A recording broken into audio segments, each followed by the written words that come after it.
warahmatullahi wabarakatuh. Pada kesempatan kali ini, nama saya Nida Dusturia dari kelas PBAH angkatan 18. Di sini saya akan menjelaskan tentang mazhab dua materi, yaitu tentang mazhab Imam Hanafi dan Imam Syafi'i. Nah, Imam Abu Hanifah yaitu orang pertama yang menggagas pemikiran fikih perkiraan atau prediksi. Nah, beliau memaparkan masalah-masalah yang belum terjadi pada masa selanjutnya dan menjelaskan hukum-hukum dengan harapan bahwa apabila kasusnya ini terjadi, maka hukum tersebut sudah ada. Nah, dampak positif dari gagasan beliau yaitu ilmu fikih itu bisa bertambah luas dan lapangannya berkembang. Nah, begitu. Nah, sedangkan metode dari konsep mazhab Imam Abu Hanifah yaitu berdasarkan 6. Yang pertama yaitu Al-Quran, yang kedua As-Sunnah, yang ketiga Ijma', yang keempat Qiyas, yang kelima Ihtisan, yang keenam Uruf. Nah, Al-Quran ini yaitu sebagai sumber pertama yang digunakan Imam Abu Hanifah yang berisi hujjah dan hukum-hukum. Sedangkan As-Sunnah yaitu berisi tentang jika tidak menemukan hujjah atau hukum di Al-Quran, maka beliau mencarinya di As-Sunnah. Para imam mazhab sepakat tentang kebolehan mengamalkan hadis ahad dengan syarat. Nah, di sini juga sebutkan yaitu apabila perawi sudah baligh dan berakal. Yang kedua, apabila perawi itu harus muslim. Yang ketiga, perawi haruslah orang yang adil. Jadi beliau itu harus bertakwa dan menjaga dari perbuatan tercela.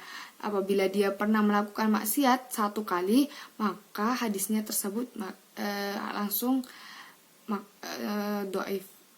Tidak diterima, bukan dhaif, tidak diterima. Nah, yang keempat yaitu perawinya harus dhabit, terpercaya. Nah, saya akan menjelaskan ijma'. Nah, ijma' para sahabat adalah hukum ketiga dalam mengambil istinbat dari Imam Abu Hanifah. Pengambilan merupakan konsep metode dari konsep Imam Abu Hanifah, yaitu ijma ini harus disepakati oleh semua mujtahid. Yang kedua, terjadi sesudah Nabi wafat. Yang ketiga, kesepakatan hanya terbatas pada hukum amaliyah atau syara'. Nah, bukan ranah hukum akidah di sini. Seperti muamalah, syara'. Nah, di sini bukan akidah, bukan di akidah atau keyakinan. Nah, yang keempat yaitu Qiyas. Qiyas yaitu sumber keempat Imam Abu Hanifah. Apa sih Qiyas itu? Qiyas itu menghubungkan suatu perkara yang tidak ada hukum-hukum dalam nas dengan perkara lain yang ada pada hukumnya karena ada persamaan ilat, ada persamaan ilat penyakit gitu, dihubungkan dengan perkara yang lain. Nah, yang kelima yaitu ihtisan, yaitu menganggap sesuatu itu baik. Sedangkan yang keenam yaitu uruf atau adat kebiasaan. Nah, di sini bisa dijadikan sebagai pengambilan sumber. Uruf itu berbentuk dari saling pengertian orang banyak sekalipun mereka itu berlainan stratifikasi sosial, tingkatan sosial. Nah, ini uruf itu ada dua macam.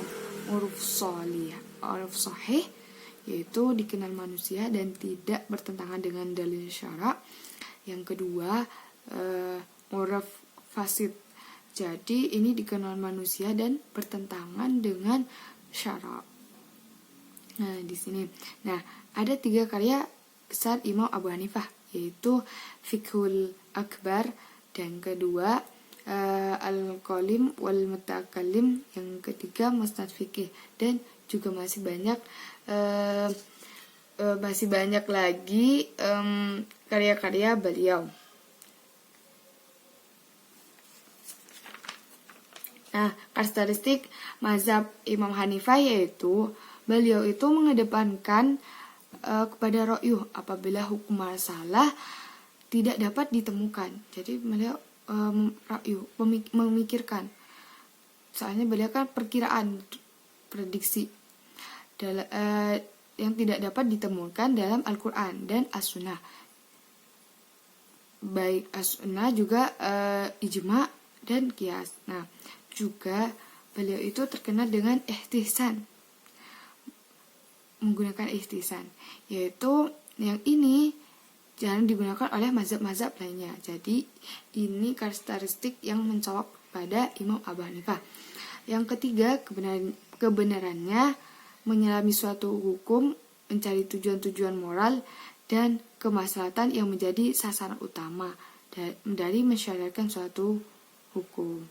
Jadi Imam Abu Hanifah ini benar-benar mencari kebenaran dari suatu hukum. Jadi, makanya beliau jadi orang pertama yang memiliki menggagas fikih perkiraan atau prediksi.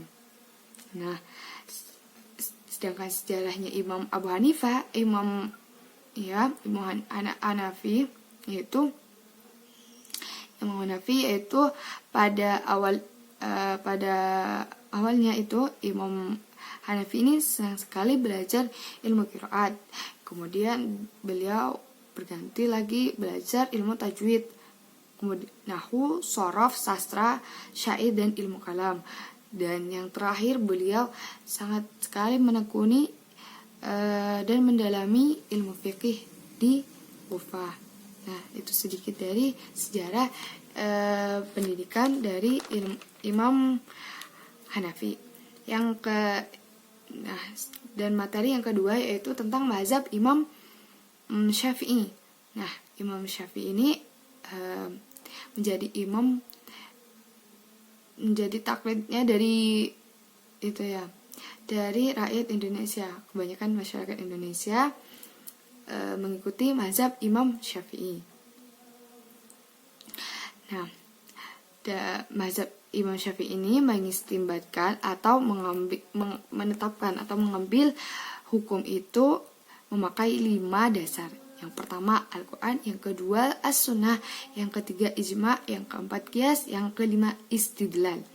Nah, sedangkan karakteristik dari Imam Syafi'i yaitu cara pemikirannya itu moderat. Yang pertama moderat, pemikirannya itu moderat, yaitu pertemuan antara rasionalis dan tradisionalis.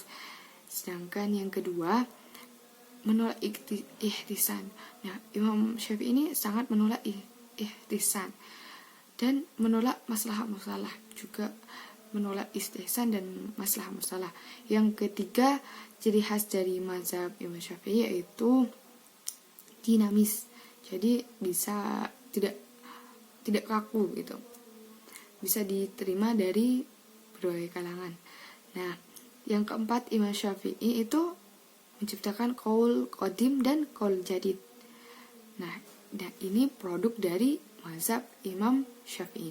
Sedangkan kalau Imam Hanafi itu menggagas fikih perkiraan atau prediksi. Nah, qaul qadim dan qaul jadid ini muncul sebagai ruang fleksibilitas fikih dan ruang gerak dinamis bagi kehidupan, perkembangan, dan pemahaman. Nah, gitu. Sedangkan riwayat dari Imam Syafi'i itu beliau itu tinggal di Mekah bersama ibunda beliau juga karena pada saat masih kecil ayahanda beliau wafat. Nah, pada saat umur 9 tahun beliau itu sudah hafal Al-Quran. dan beberapa hadis. Setelah itu beliau sama ibunya dipindah ya, dan kemudian beliau mendalami bahasa dan sastra. Setelah itu mendalami bidang fikih dan pengetahuan. Nah, latar belakang pendidikan beliau yaitu beliau pernah belajar di Mekah ya, di antara gurunya yaitu Muslim bin Khalid Az-Zanji. Juga beliau juga pernah belajar di Madinah, yaitu belajar pada Imam Malik. Jadi Imam Malik atau mazhab Malik itu gurunya beliau. Hebat ya. Yang ketiga di Yaman. Beliau juga belajar di Yaman. Di antara gurunya yaitu Muharrif bin Mazin. Juga beliau pernah belajar di Baghdad, Irak. Belajar pada Imam Muhammad bin Hasan dan yang terakhir beliau juga pernah belajar di Mesir. Subhanallah, semoga saya bisa ke sana. Dan ketika di Baghdad, Imam Syafi'i menulis Qaul Qadim, dan pada di Mesir beliau melanjutkan lagi menulis Qaul Jadid. Nah, di sini. Nah, di situ Qaul Jadid. Nah, mungkin sekian dari saya. Apabila ada kesalahan, mohon maaf sebesar-besarnya. Wabillahi taufiq wal hidayah, summa ridha wal inayah. Assalamualaikum warahmatullahi wabarakatuh.